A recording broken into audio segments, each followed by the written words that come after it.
prior programming experience. This track is for people who already have programming experience but who are new to building Android apps.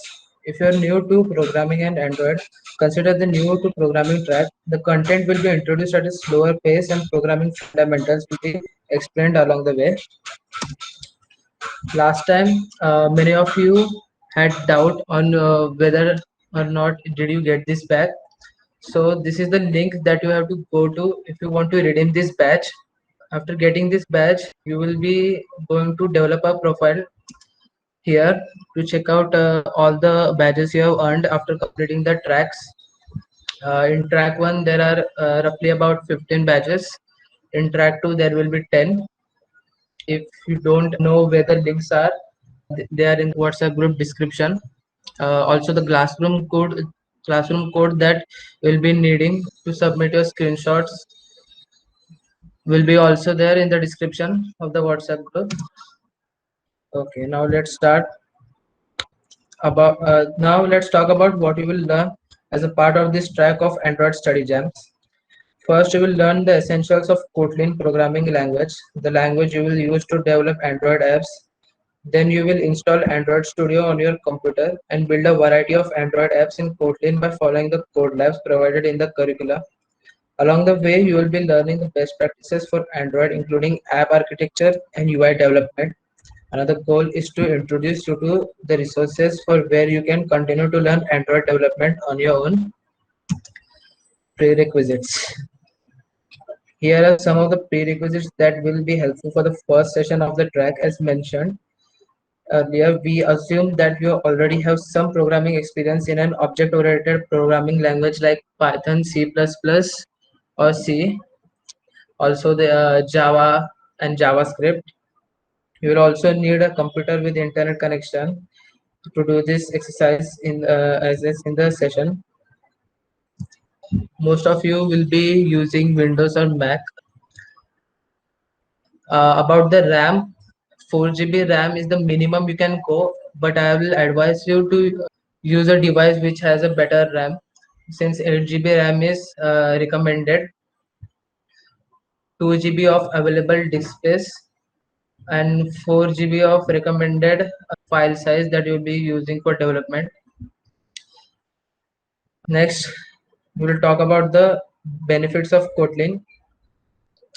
There's some of the key benefits what developers enjoy with Kotlin, like the Kotlin language is expressive and concise, allowing you to express your ideas with less code.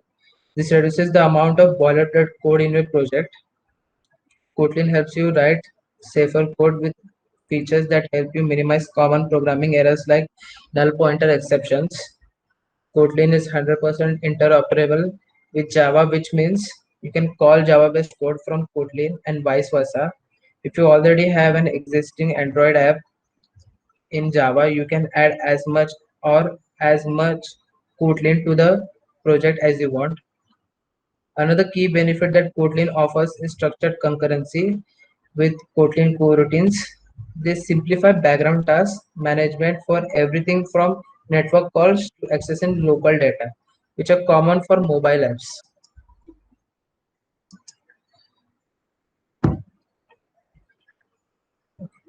How does this relate to Android development in 2017?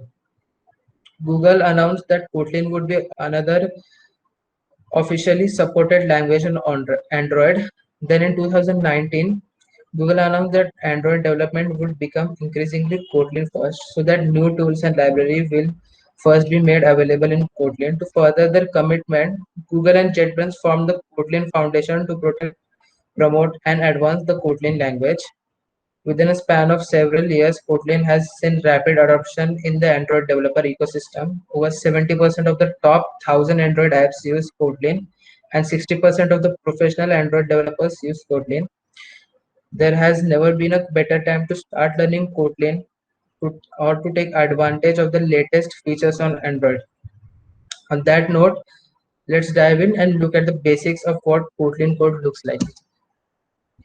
Now, this is a basic Hello World program in Kotlin. I want you to notice some things about the program and tell me what you can observe from your prior programming experience. Anybody can answer it.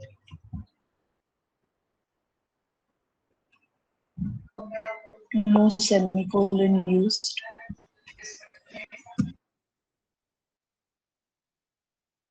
Correct. Anything other than that?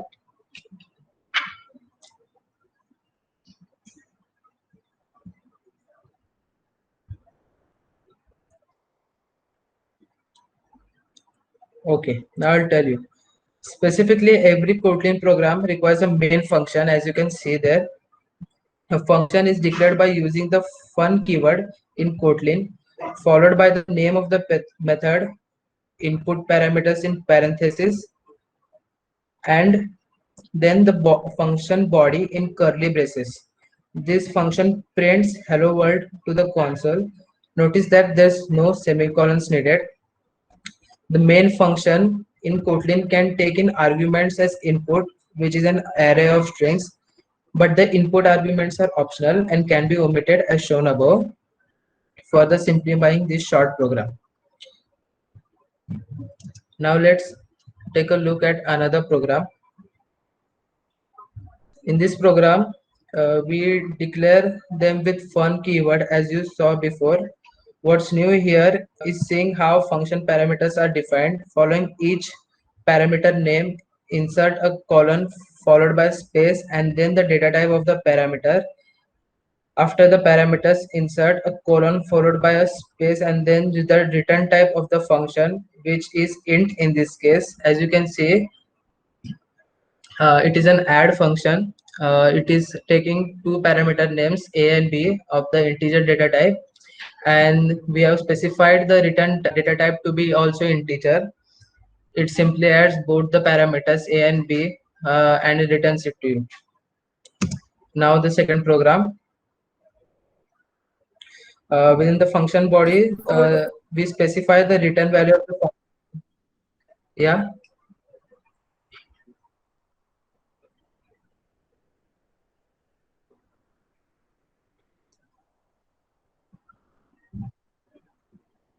Okay. If there is no return value, you can specify unit as return type, or more concise code, you can just omit the return type from the function declaration as you saw with the main function earlier.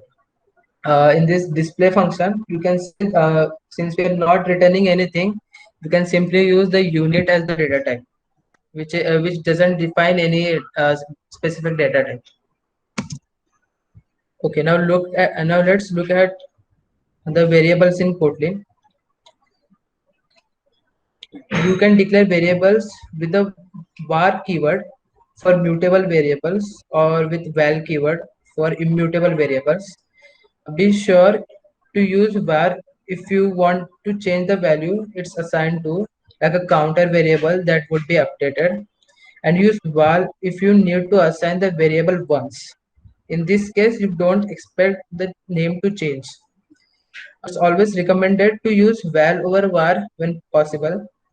Note that regardless whether the keyword var or val was used, the objects themselves may still be mutable or not.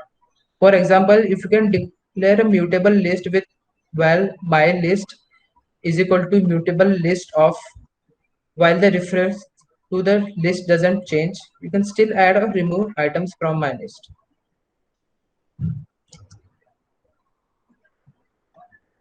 There's also valid ways to declare variables in Kotlin.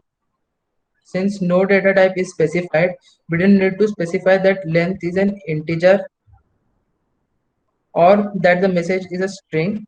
Kotlin supports type interference.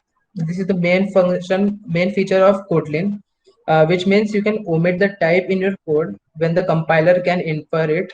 In this case, the Kotlin compiler can infer the length is an integer and message is a string. Type interference is a powerful feature in Kotlin. It also allows you to code to be more concise. As you can see, variable length is equal to 5. Here we haven't specified any data type. So Kotlin uses type interference to assume the data type in it. And similar for the immutable variable message, which is in the string form. Okay. So now you will be familiar with if else and the other control flow statements from other programming languages. In Kotlin, it may look similar to what you have been used to see in other languages, but there are some differences. You can write if else statements as shown here. If the condition within the parenthesis is true, then that branch will be executed. If none of the conditions are met, then we fall back into the else block. You can also use the when keyword for conditionals, similar to a switch statement in Java. In this example, when x is equal to 0, call the endgame function. When it's equal to 1, call move next function, and so on. When statements can make your code more compact instead of creating multiple if-else branches, checking the value of a variable. If Kotlin In Kotlin, you can also write for loops and while loops, which aren't shown here, but you can check the documentation for examples. Now let's discuss about the classes in Kotlin. Kotlin supports both functional and object-oriented programming styles. For object-oriented programming, you can create classes and object instances as shown here. Within a single line of code, we can define a class square and it has one property, the length of its side. Then we instantiate a square object instance with a length of 10 and store it in a variable called s. Looking at this code, what does the line s.side print? Can anybody answer that?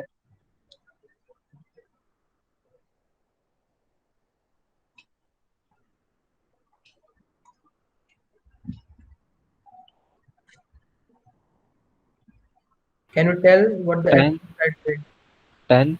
Yes, the answer is correct. It will print 10.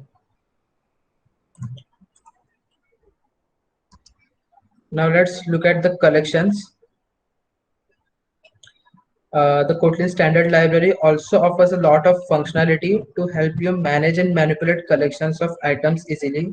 You can create lists, sets, and map, for example. This is just a brief overview of some of the basics of Kotlin, and we will dive into more details in the hands-on part of this session.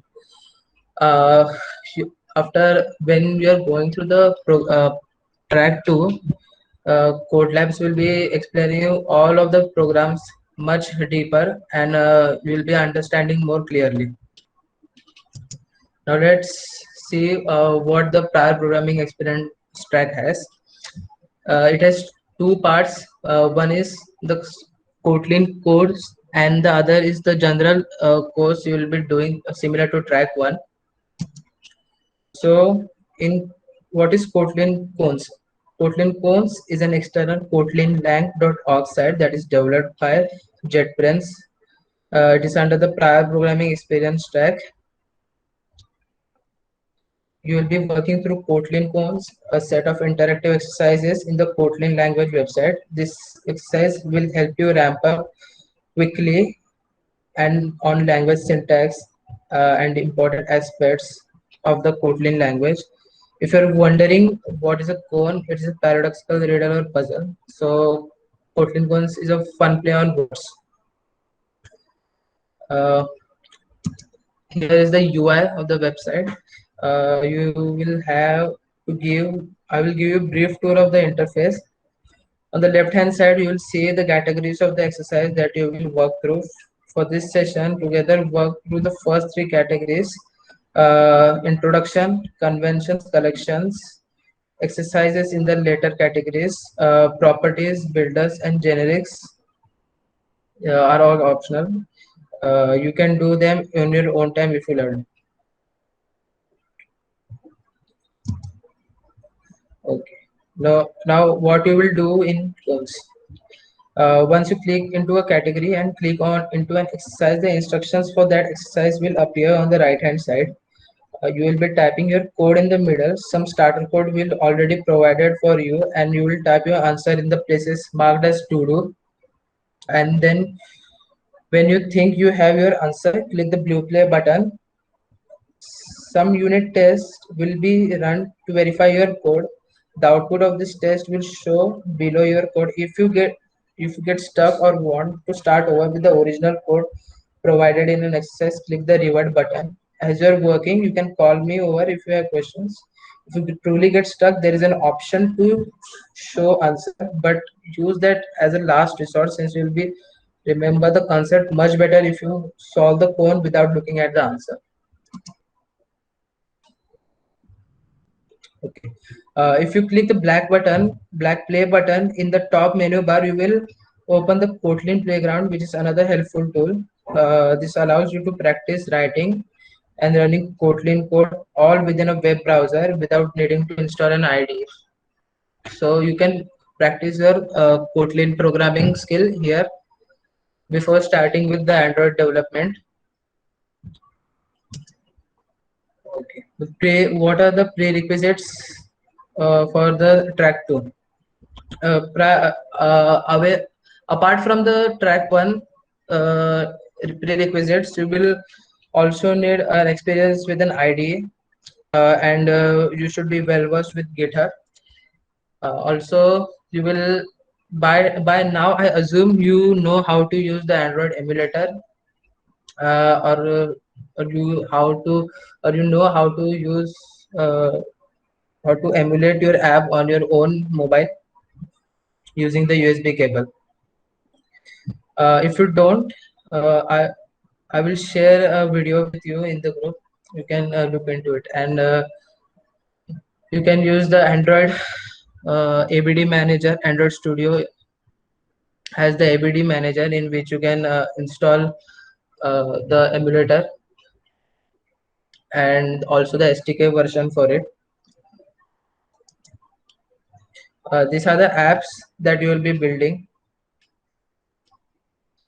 The first will be a dice roller app. It allows you to roll a dice when a button is clicked and get a random value each time. After that, you will build an About Me app allowing you to showcase interesting facts about yourself, or you can customize the app for a friend, family member. Lastly, you will build the My Views app, an interactive app with more advanced layout. This app will introduce you to building UI layouts on Android, which is a key building block of app development. uh, Everyone will be using Android Studio for app development. If you are comfortable and you have some experience with app development in VS Code, you can use it too. And okay, and the next is Android emulator. After you, if you install Android Studio on your computer, you will create a Hello World app. You will learn to run the app in emulator, which emulates an Android device on your computer. The emulator allows you to test your phone, it allows you to test your app on a variety of devices and versions of the Android platform. If you have a physical device, you will get the instructions to run it on your physical device as well. Okay. For people who have completed track 1 or are in the process of completing track 1, might know of this part. It covers layouts and views. Uh, you will build an interactive dice roller app and learn about layouts. A layout defines the structure for the user interface in your app, and layouts in Android are made up of hierarchy of views and view groups.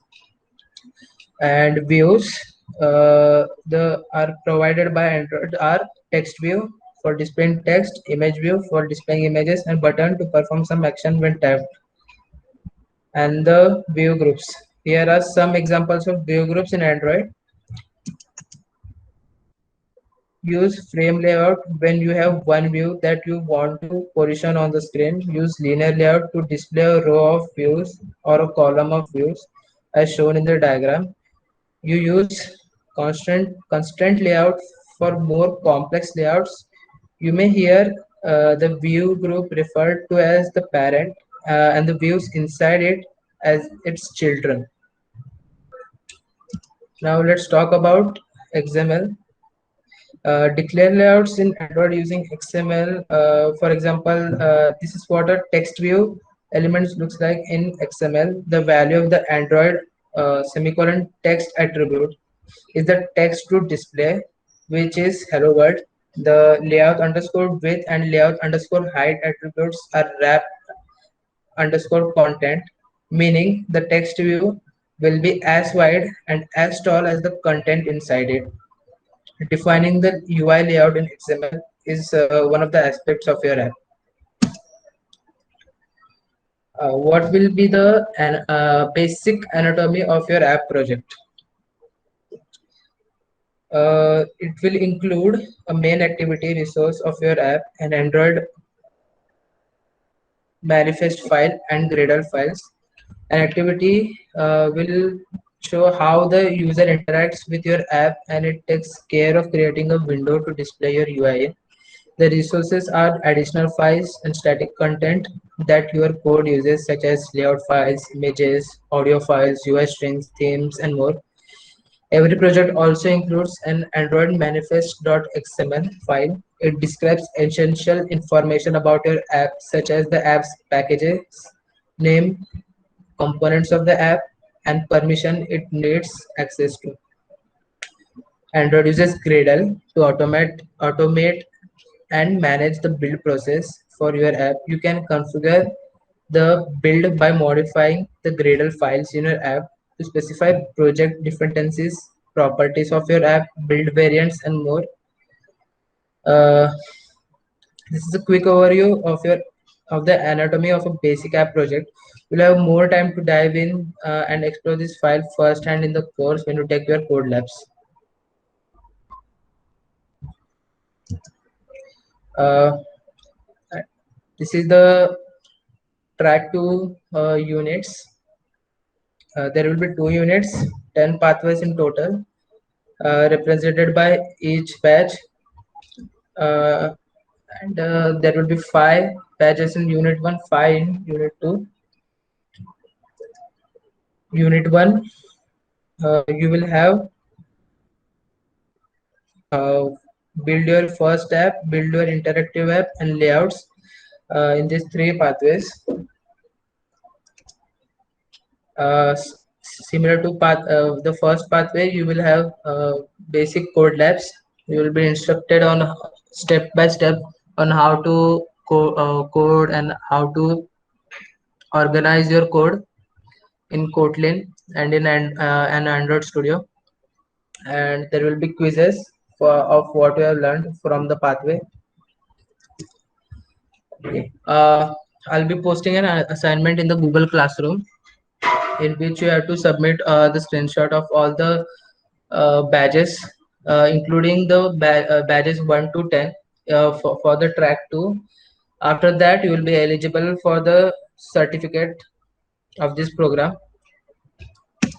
And lastly, when you are completed coding your app, your personal app that you have your original idea for, after completing the track 2 of Android Studio Jams, you can share your experience of coding in on your social media handle by tagging Android Studio Gems and DSCSI GST.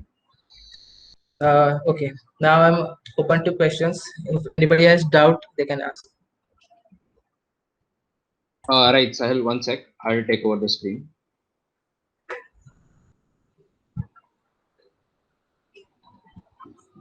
Okay, people, for questions, for queries, for any suggestions that you guys have, please go to slido.com and type 162 in there. It'll ask for a code, just type 162 and you'll be entered here. There'll be a poll running where you can type your questions, give us suggestions, and whatever questions you have for Sahil as our Android facilitator. So do drop over there, because for the next session, we want to make it more interactive. This time we had more of an explanation on how you can do it and just the basic concepts of Kotlin. So let's get more interactive next time. So please drop any suggestions or thoughts that you have on today's study jam.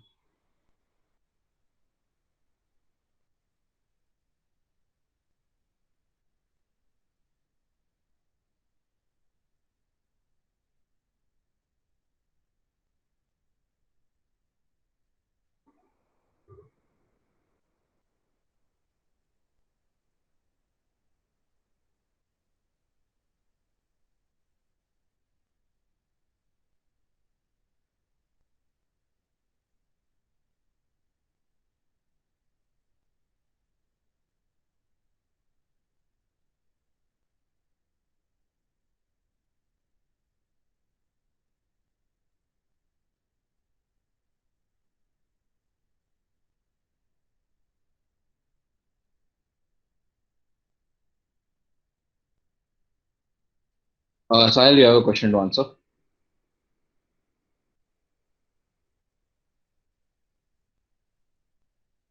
Yeah. Do we have to create our project totally by Kotlin language? Yes. You will be using Kotlin as the primary language for coding. In Android Studio, when you are creating your project template, you will be asked as which of the programs, if you want Java, Kotlin, or any other language as your primary language for coding, you have to select Kotlin then. So further adding on that, as I've heard, this whole study jam is programmed around learning the language Kotlin because that's the most efficient for learning Android and it has the most scope. So we suggest going with Kotlin, and yes, the whole program is made around that language. So you'll be learning more towards Kotlin than Java. So it will be better to improve your skill set and work on the project rather than doing something completely off on a different language. Sahil, next question.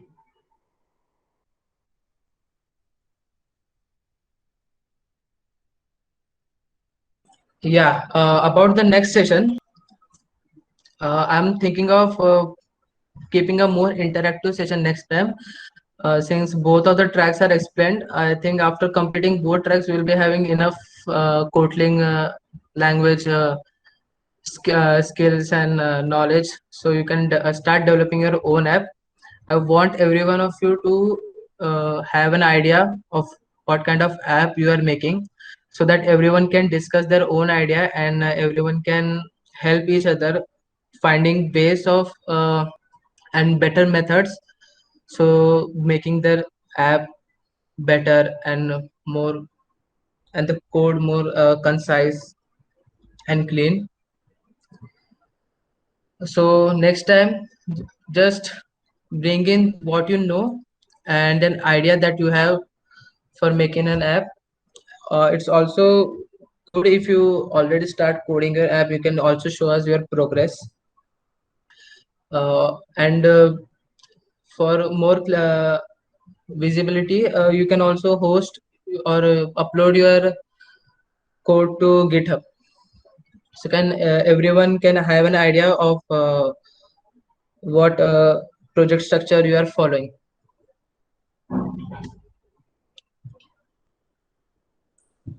Okay, so to add to that a little bit, the whole point of the study jam was to get a group together and start coding.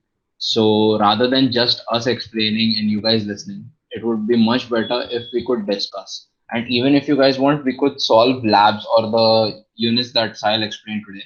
We could solve them together, sitting here, solving each other's out. So again, we are open to that. Just drop us suggestions, what all you guys need for the next session, and obviously for the questions we are in. I guess we don't have any more questions. We'll close the session for today, and we'll see you guys next time. When do we have to submit the project, Sahil?